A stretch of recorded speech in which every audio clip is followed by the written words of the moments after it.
সুপ্রিয় দর্শক, আসসালামু আলাইকুম ওয়া রাহমাতুল্লাহি ওয়া বারাকাতুহু। তাকবীরে তাশরিক কবে থেকে শুরু, মোট কতদিন এই তাকবীর দিবেন এবং কবে নাগাদ এই তাকবীর শেষ হবে, ইনশাআল্লাহ বাংলা উচ্চারণ ও অর্থ সহকারে আমরা আপনাদেরকে দেখাবো।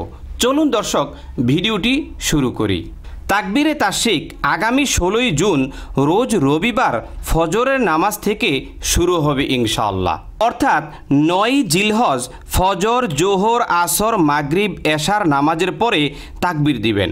আবার 10ই জিলহজ ফজর, জোহর, আসর, মাগরিব, এশার পরে তাকবীর দিবেন। এভাবেই 11 ও 12ই জিলহজ 5 ওয়াক্ত নামাজের পরে আপনারা তাকবীর দিবেন। আর 13ই জিলহজ শুধুমাত্র ফজর, জোহর, আসর পর্যন্ত তাকবীর দিবেন। অর্থাৎ মাগরিব এবং এশায় তাকবীর দিতে হবে না।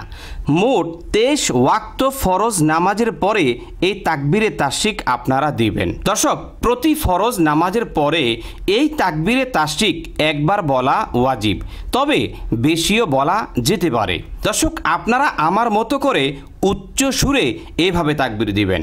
আল্লাহু আকবার, আল্লাহু আকবার, লা ইলাহা ইল্লাল্লাহু, আল্লাহু আকবার, আল্লাহু আকবার, ওয়ালিল্লাহিল হামদ।